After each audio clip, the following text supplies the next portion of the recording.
YouTube চ্যানেলে সবাইকে স্বাগত। আজকে আমি সেকেন্ড পোলিং অফিসারের কি ডিউটি রয়েছে সেগুলো জানাবো। আগে ভিডিওটি দেখে নেন, তাহলেই আপনার পুরনো অনেক স্মৃতি মনে পড়ে যাবে এবং এখানে অর্ধেক কাজ কিন্তু আপনার কমপ্লিট হয়ে যাবে।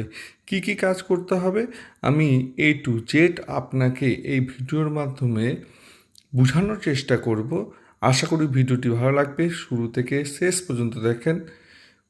ভোটদাতা ফার্স্ট বোলিংয়ের পর আপনার কাছে আসবে এবং একটি সিরিয়াল নম্বর আপনাকে বলবে। আমার অভিজ্ঞতায় অনেকে সিরিয়াল নম্বর বলে দিচ্ছে মুখে মুখে, তাও আপনি একবার ভেরিফিকেশন করে নেবেন। সিরিয়াল নম্বর এই 17A-তে লেখার পর আপনি বাম তর্জনীতে সুন্দর একটা কালির দাগ টানবেন। তারপর ভোটার যে স্লিপ আপনি ইস্যু করবেন, সেই ভোটার স্লিপটি আপনি থার্ড পোলিংকে দিয়ে দেবেন। থার্ড পোলিং সেখান থেকে ব্যালট ইস্যু করবে। আপনার কাছে কি ম্যাটেরিয়ালস থাকবে এই নিয়ে এবার আলোচনা করি। প্রথমে আপনার কাছে সবথেকে গুরুত্বপূর্ণ 70A ফর্ম মানে একটি বুকলেট থাকবে। এই বুকলেটটি DCRCতে আপনি ভালোভাবে চেক করে নেন, কোথাও যেন সিরিয়াল নম্বর ব্রেক না থাকে, ছিঁড়া না থাকে, ব্ল্যাঙ্ক না থাকে, এগুলো একটু দেখে নেবেন DCRCতে। তারপর আপনার কাছে এইরকম দুটি বক্স এবার দেওয়া হয়েছে। দুটি বক্সে আপনার প্রয়োজনীয় জিনিসগুলো থাকবে। চলেন দেখে নিই কী জিনিস আপনার কাছে রাখতে হবে। সবথেকে গুরুত্বপূর্ণ হচ্ছে কাপ, স্টিক বা ইঙ্ক। একটু দেখে নেবে ইঙ্ক যেন খালি না থাকে। ইঙ্ক খালি থাকলে সমস্যায় পড়বেন ভোট চলাকালীন। তারপর আপনার কাছে স্ট্যাম্প প্যাডের কালি রাখতে হবে, স্ট্যাম্প রাখতে হবে। তারপর আপনার কাছে থাকবে কাপড় বা ক্লথ। তারপর আপনার কাছে থাকবে ভোটার স্লিপ। ভোটার স্লিপ কী করে ফিল আপ করতে হয় চলেন একটু দেখে নিই। এখানে আপনি দেখতে পাচ্ছেন কলম 1 of the register of voter. ধরেন রেজিস্টার অফ ভোটার কলম হচ্ছে 2, তাহলে আপনার যে 70A-তে 2 থাকবে সিরিয়াল নম্বর।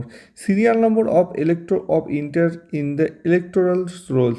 তাহলে আপনাকে যে সিরিয়াল নম্বরটা ফার্স্ট পোলিং বলে দেবে সেটা কিন্তু আপনাকে এখানে লিখতে হবে, বা ভোটদাতাই বলতে পারে। তারপর আপনি সিগনেচার করবেন। এরপর আপনাকে সবথেকে গুরুত্বপূর্ণ কাজ হচ্ছে এটি। প্রথমে ক্রমিক নম্বর রয়েছে 1, 2, 3।